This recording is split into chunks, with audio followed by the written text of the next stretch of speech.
non-Hodgkin's lymphoma. That was the first time hearing that term. So, the first thing you gotta do is jump on your phone and you Google. That's exactly what I did. And when it come up, cancer, me nearly dropped down. Cryssie nearly dropped down beside me. And I said to myself, two broken worlds collided, now the power of love ignited. Then we both decided that our love will never be divided. Today it's a mystery, how faith brought us this family. Now you'll hear the stories about how we built the house of the Browns, yeah. One king, one queen, 2 thrones, 2 crowns, yeah. One life, just us against the world, yeah. Welcome to the house of the Browns, yeah.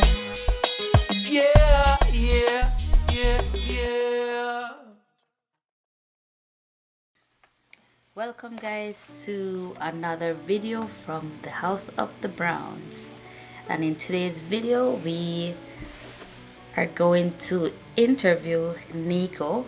Long overdue topic. So we're going to speak about how he has dealt with losing his spouse. Right.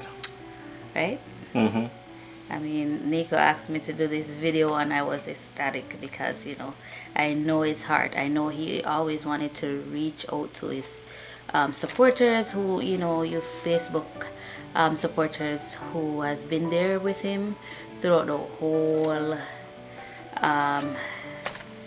journey. Right. And it's just natural for me to say yes, and here we go.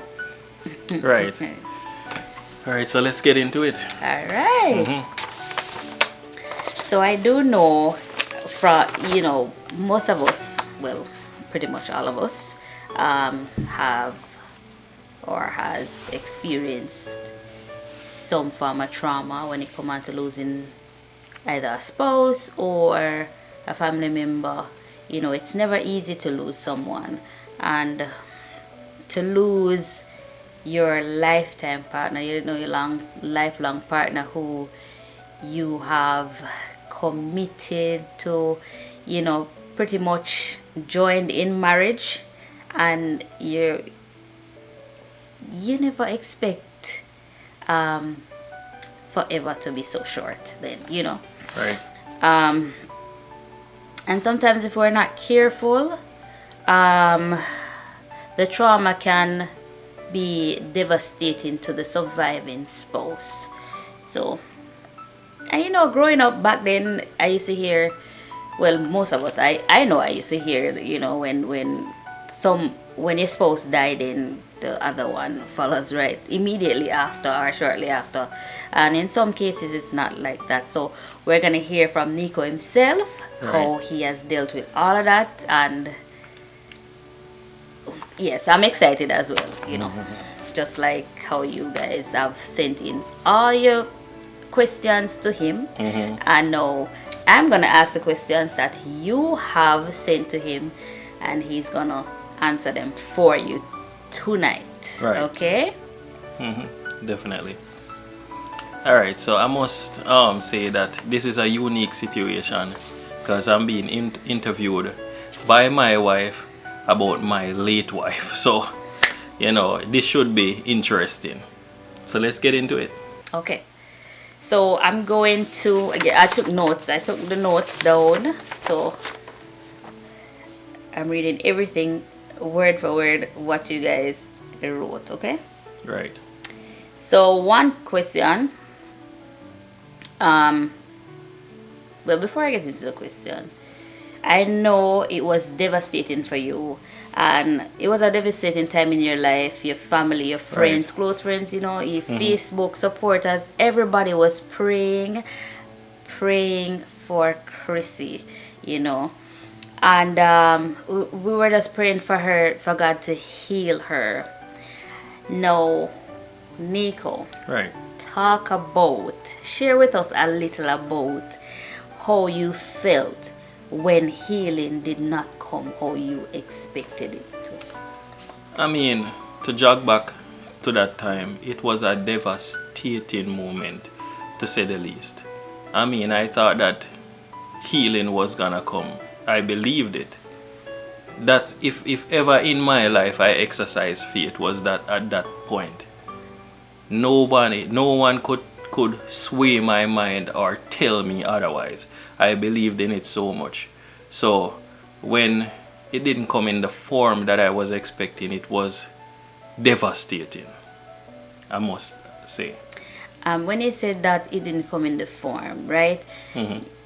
You mean not healing as she didn't get well in the earth, right? Right. And not here now. So, Right. all right. So when you said devastating, walk us through devastation for you. All right. Devastation was like I know we're talking about when I actually found out that she passed.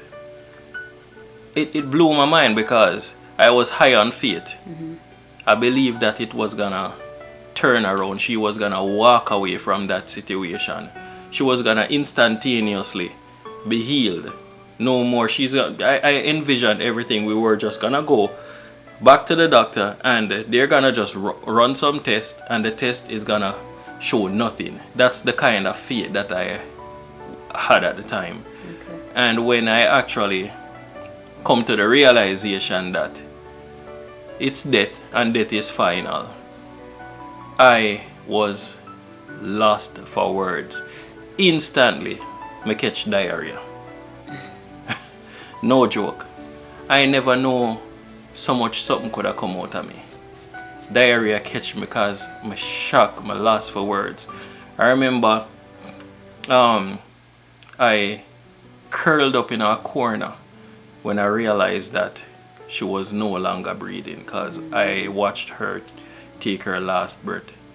And to actually see someone inhale but just did not exhale, it's not something that I would wish for, not even an enemy, to go through. Right, that alone sound like a lot of trauma. Mm-hmm. And I know a lot of persons out there were also in tears, and because we were all rooting for you, Right. and Cryssie. And when the news hit, Mm-hmm. I could not believe, Right. but draw back. Mm-hmm. We were not promised by God to live forever on Right. this earth. Mm-hmm. And when you take your vows, we took vows too. Right. It says, until death us do part. Right. We don't envision death to be so soon. Right. And so we have to really go back to what we were promised, Right. the word of God, And right? funnily you mentioned that, because here's I don't even know what to call it, but here's something back from my memory. I remember, which year was it? The year that she actually, no, couple months before she got diagnosed. A friend of mine who is pretty much a what do you call it, life insurance. She's a life insurance agent then. So she came to me and she said, Nico, take out our life insurance. I say, yeah, I'm the kind of hesitant, but when she talked to me about the whole thing, I say, what, this sound like something we need forget. I say, alright. The same evening, I went home and I spoke to Cryssie about it. I said, I could get a life insurance policy because I don't know what tomorrow may bring, and you don't know as well. And Cryssie said to me, look, I don't know what you talk about, but me not plan for dead. Me very young, and I trust God and I live, so me not plan for dead. Cryssie is a tough cookie. I try persuade her the night, it just never work. So what happened is that I ended up saying, you know what, I hold on her now, so come like I may have got dead before, so me just go take out the insurance. And little did I know that months later she would be the one in the position. Okay, so on to the next question. Alright, so what are some challenges you faced then compared to now? When it was fresh, you know, you just lost Cryssie, and now you know life. Because this is something everybody asks, like multiple persons ask this question. When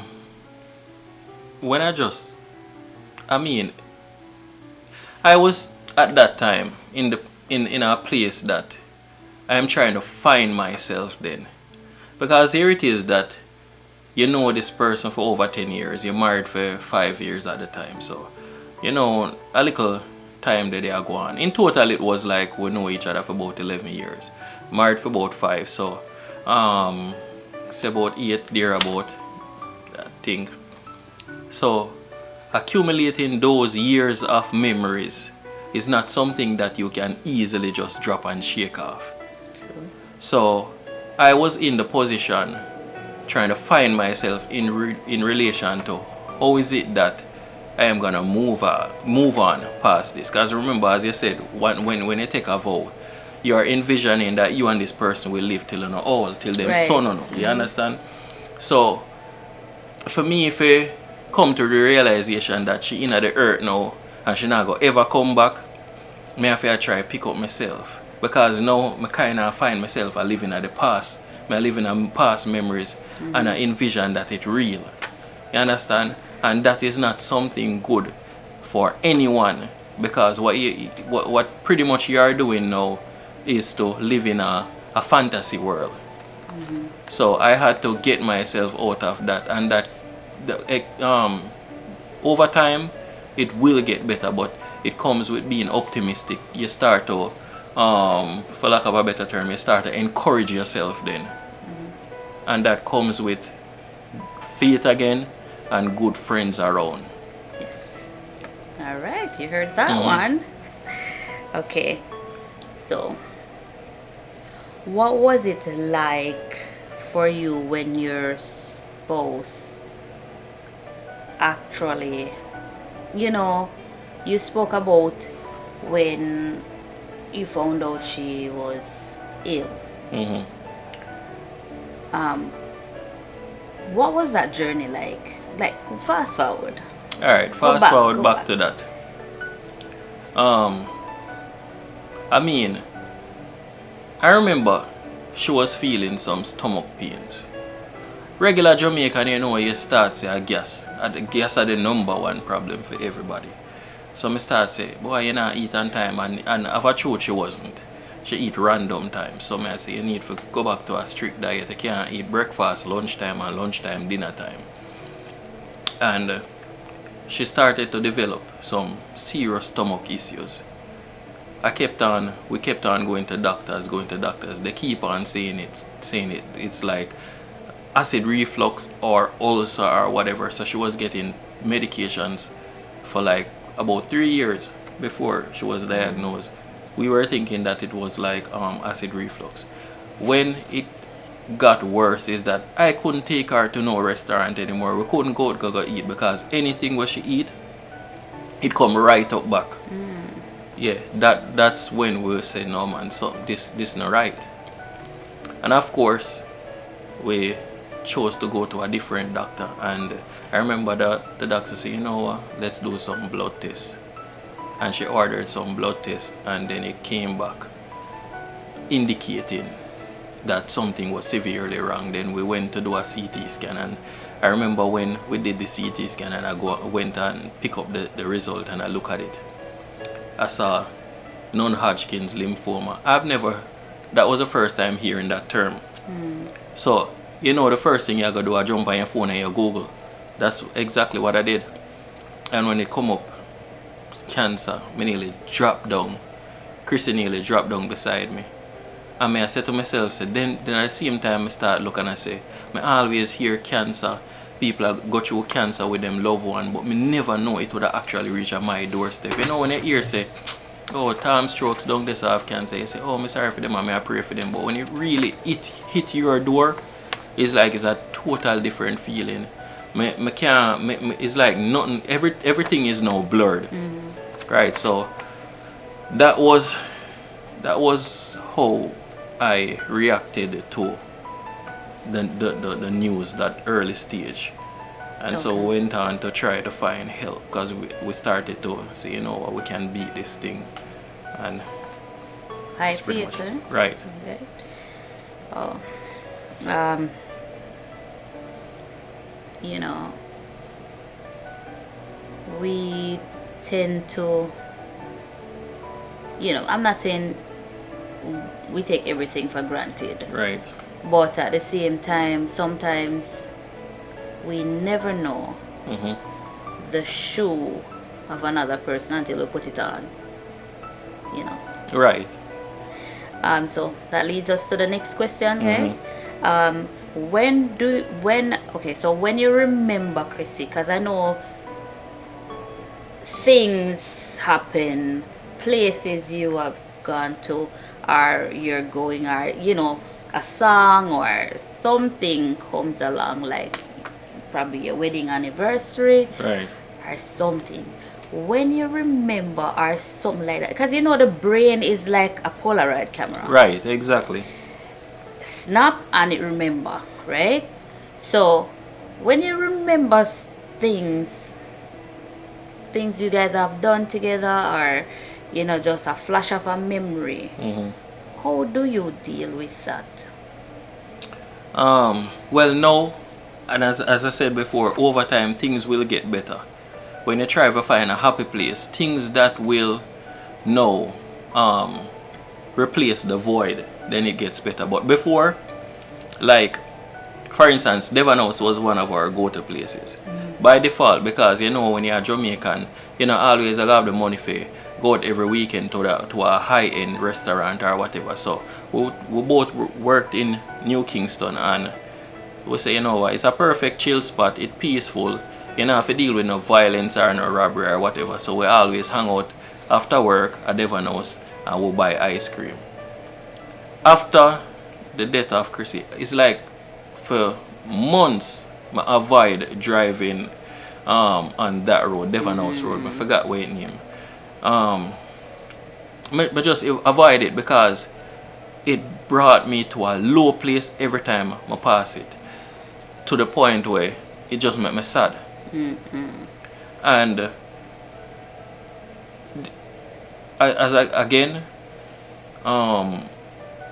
you have to try for like me personally, I had to be optimistic after a while, and especially now I must add, because my wife Tina J, she absolutely loves Devon House.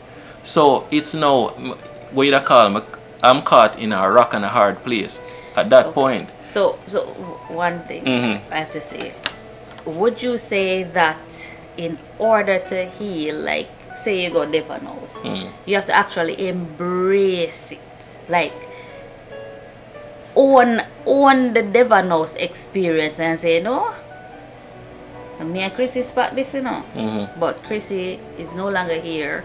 Would you say that you embrace it in a positive light?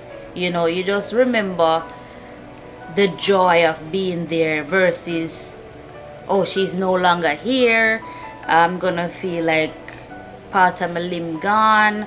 And tell me how you feel.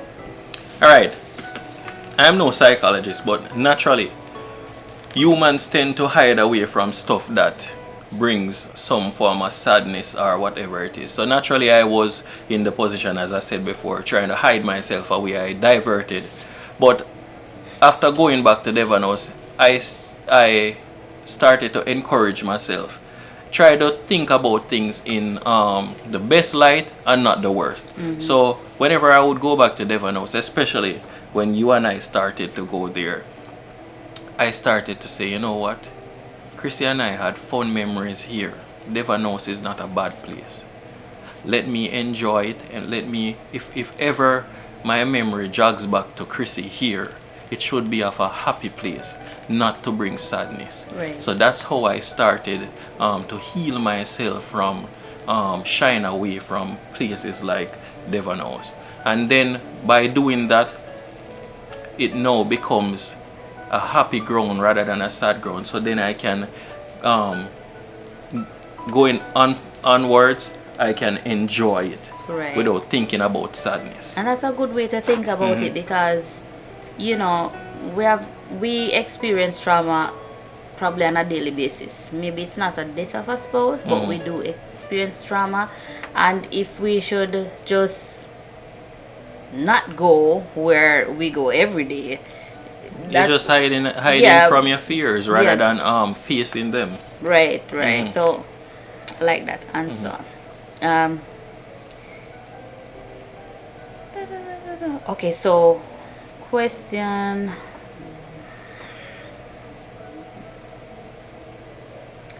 All right, so this is probably a repetitive question. Right. Bring them on, man. It no matter. Okay, so I know we can mask our how we feel physically, you know, but you spoke about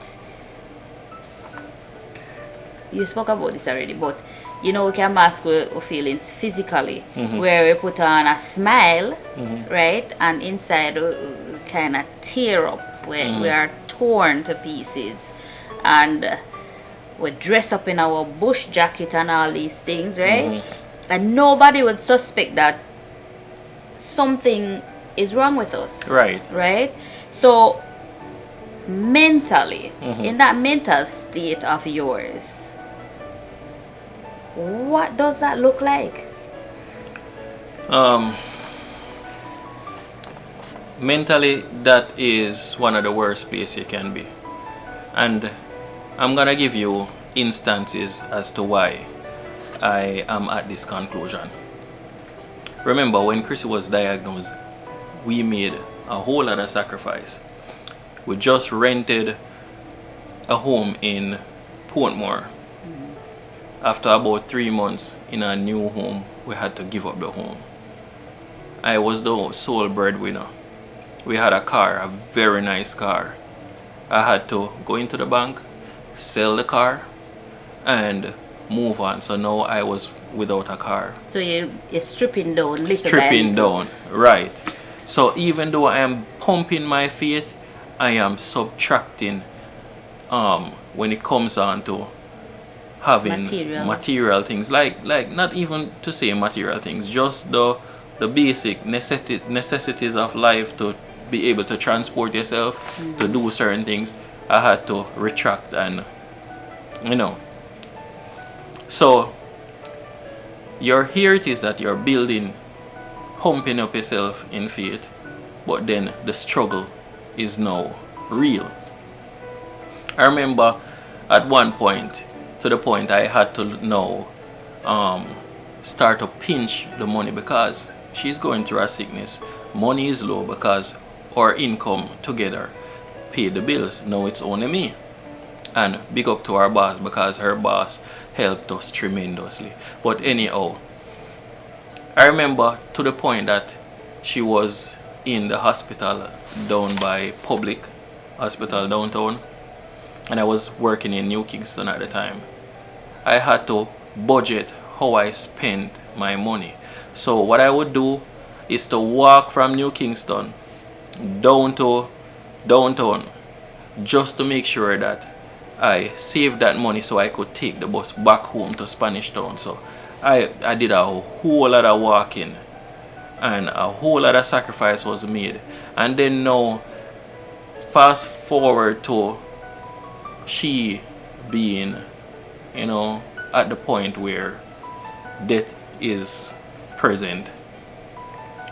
It is the worst feeling, because it's like you said, oh God, I make all of them sacrifice here, I'ma build my faith, but here it is that it's like me no win. So it messes with you mentally. Yes, and you know what?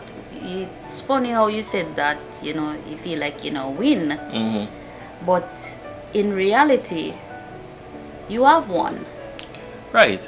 You have won, and Cryssie is victorious as well, to me. But you know what? And just to add to that, so in encouraging yourself and having good support system will help you to realize this time with time go as time goes by. Because then I started to realize that I started to see myself in a selfish light. And it's hard to come out of yourself and to start to think about the person as if you were in their shoe. So what I started to do was to say, Cryssie did in a whole heap of pain. Me hype on faith, me I ignore her pain. Even though me know say she go through pain, but me I say, oh, alright, it's just for a moment, it'll go pass. But when the reality hits you afterwards, you if you are truthful to yourself, you'll say, you know what, she was going through a whole heap of pain. If I was in her shoe, would I want to continue in this pain, knowing that there's a good Lord up above, there's a heaven up above where she will be in no more pain. Healed. She will heal from this. Yes, she will be purged from this earth, but she will be in a place of comfort. And that was what helped me to think about things in a more positive light, to say, you know what, if I was in her shoe, would I want to continue in this pain?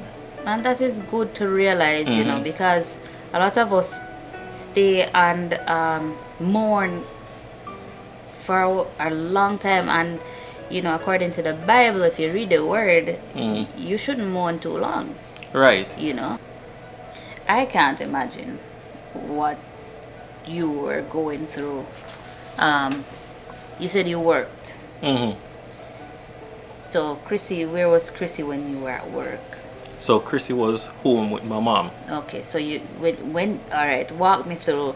You go out and you leave Cryssie in the mornings, and then you come back in. What was it like? How did you feel to come back in, seeing your spouse in that light? In that situation that she's going through, the pain.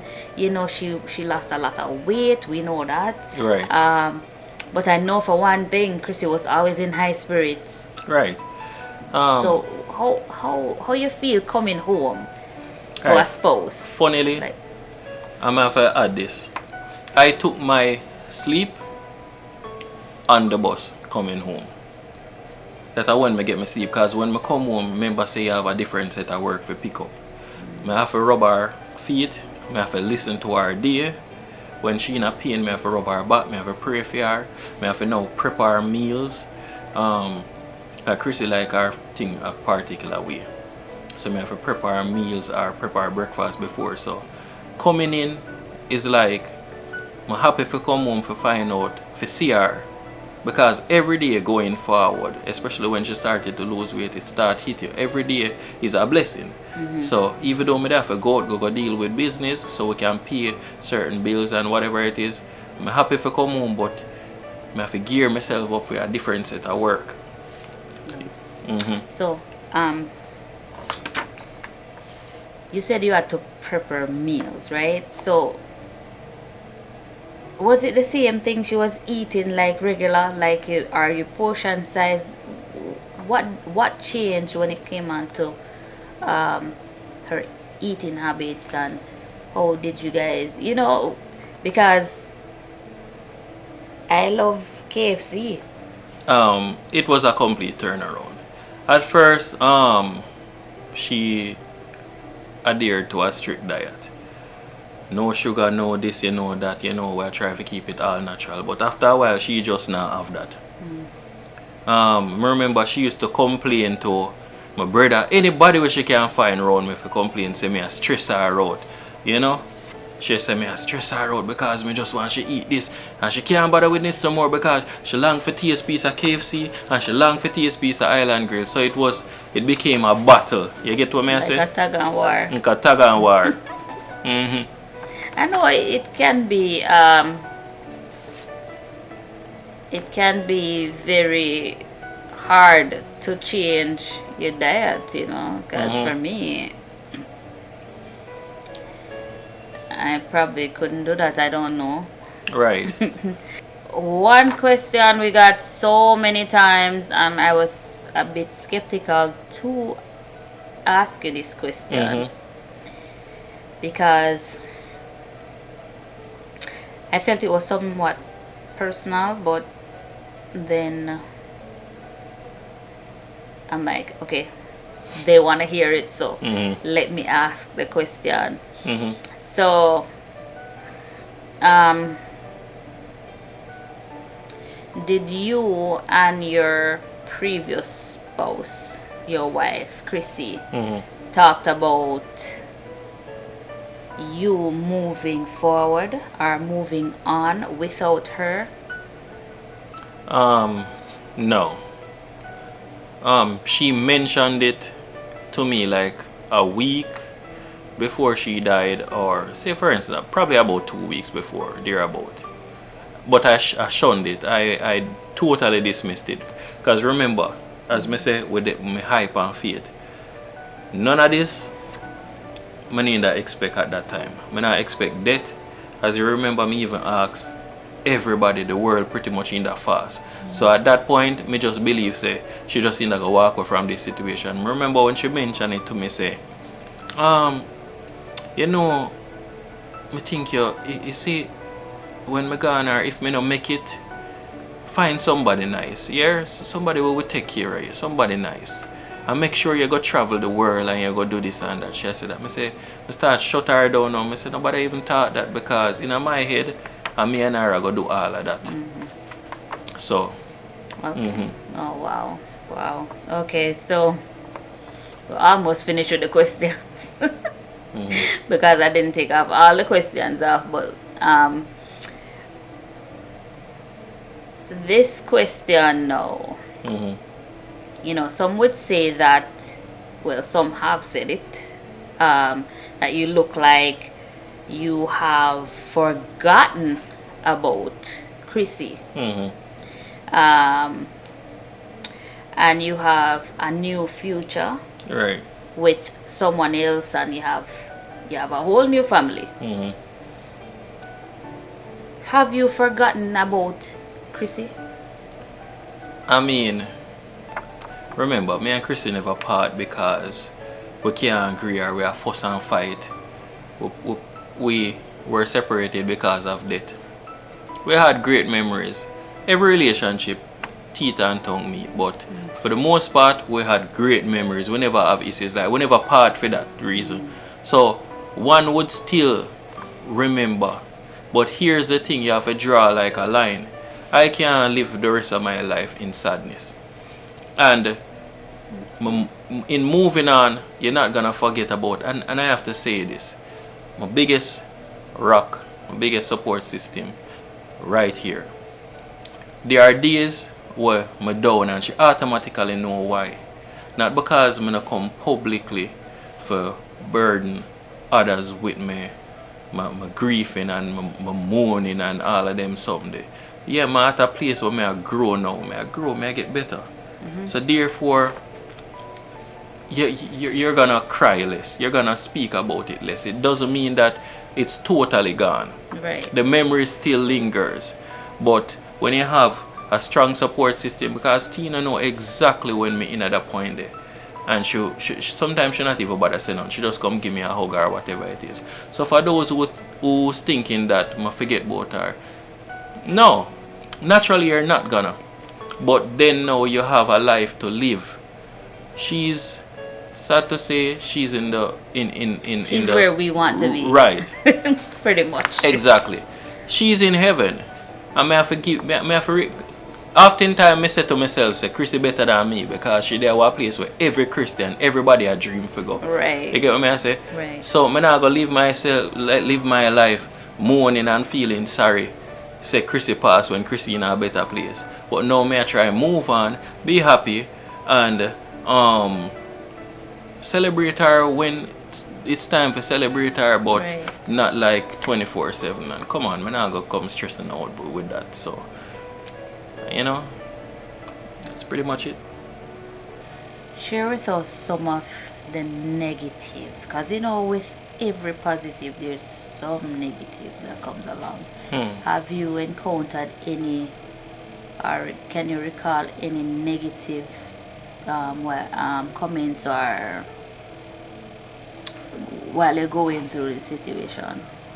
I mean, one thing that stands out is, and again, this happened more than once, but in my estimation, it's just ignorance.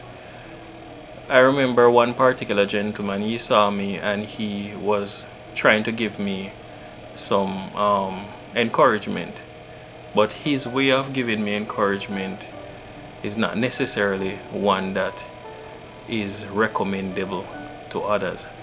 So basically what him do is that he must say to me, say, boy, I see what you go through, you know. And me, that's why me not tie up myself in a love, you know. Next time, brethren, just move around, man.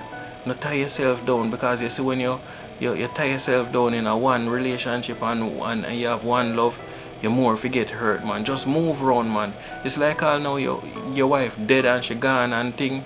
Just no bother into one person too much. Just move along. So that is one in particular, and there are many others similar to that one, but that one stood out. So pretty much you turn gallus now. You're supposed to just right.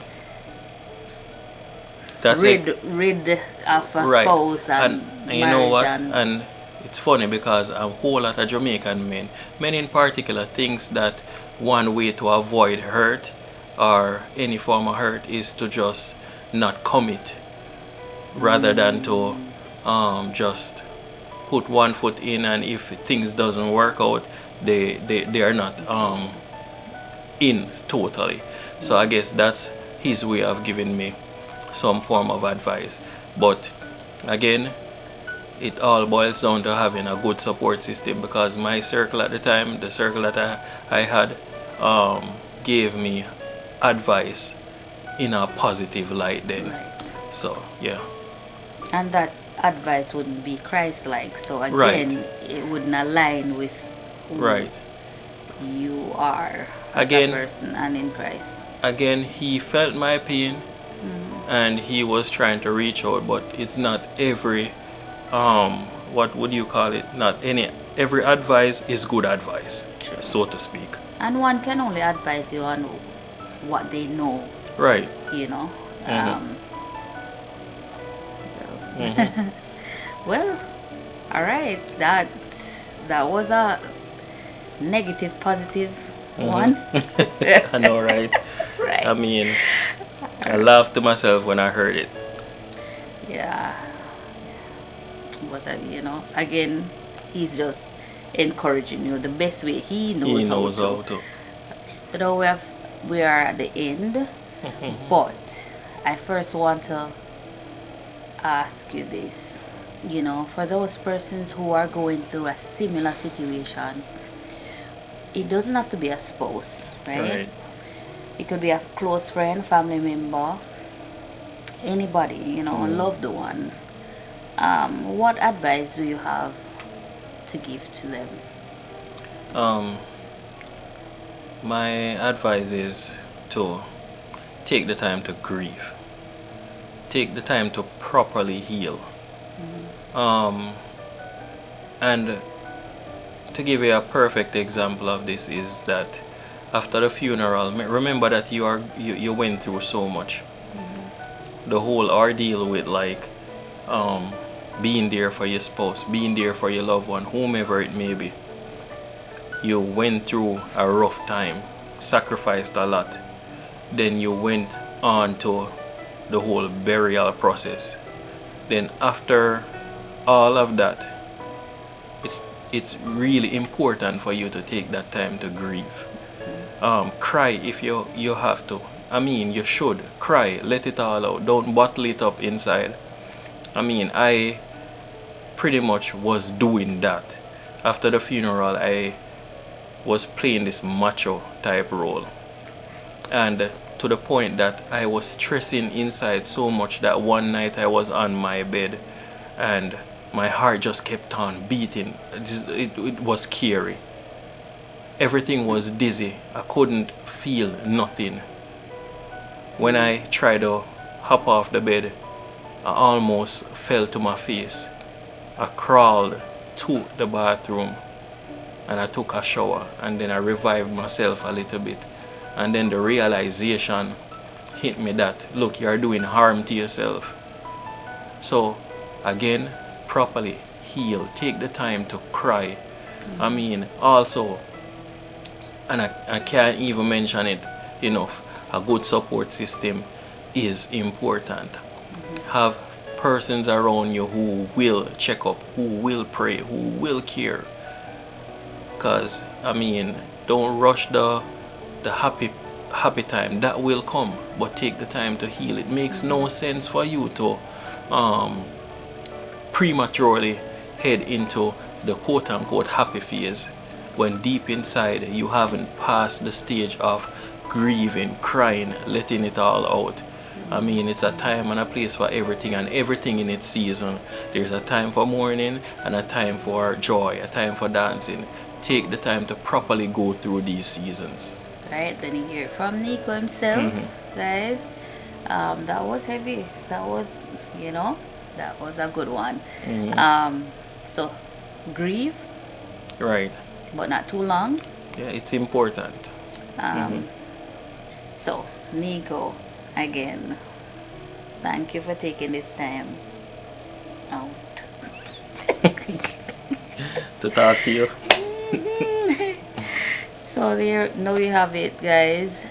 Nico's journey during and after the passing of his spouse.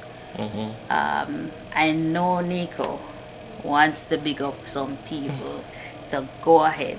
You should have known that. I know you want to big up some people. So yeah. Big up some people. All right. You know what? When I think back, a whole lot of folks did tremendously when it comes on to giving their aid and help. So I just want to say a few big ups. Big up Rhoda Isabella first and foremost. I mean, I remember when I needed help, it took one phone call and she was ready. Whenever did I have to go in detail or anything, she said, alright, I got you. Big up Jody and Pantry. Big up Sharita. Big up Rondell Positive. Jeremy and Edwards. I just want to pick them up because they took time out from their busy schedule to come help me when I needed help. So I have to big them up. Big up Christina Roche and Kevin Downswell. I remember I needed help and Kevin Downswell couldn't make it to a benefit concert that I was trying to promote. Many of you may remember. And what was significant is that he couldn't make it, but he still afterwards gave his support. He reached out to Cryssie personally and he spoke to her and he did a video, which that was remarkable. And I just want to say thank you to all those folks. I may not gotten the chance to personally say thanks, but I'm making it. I'm saying it now. And again, most importantly, my Facebook friends all around the world. I remember when I needed help when it comes on to prayer and fasting. I made one post and you all answered the call. It's a big sacrifice for someone to to withhold themselves from eating to help a stranger, so to speak. And I lift my hats to you all. So thank you very much. Thank you, friends and family, everyone, the continued support, the continued prayers. I really appreciate it. Thank you. We have come to the end of Nico's big up segment, and we hope this interview encourages someone today. Alright, so go on, babe. And alright, so as Tina said just now, we are pretty much at the end, but I just want to remind you, to support our channel, the House of the Browns. Like, share, and subscribe. Hit the post notification bell so you would be notified whenever we make a post. Once again, thank you. Oh, can't end a video here without bigging up Similar TV. Big up Kerry and Dwayne. Yes. Big inspiration to us always, Couldn't end a video without saying thanks. Go over there, like them thing, watch it, subscribe. They are really a power couple. So just go on, what them say? Similar TV, yeah. So, yeah, we'd have to put that in. Big up on yourself. Yeah. And again, thank you for watching. Be blessed, stay blessed, and keep on watching the House of the Browns. Until next time, we're out. God bless you.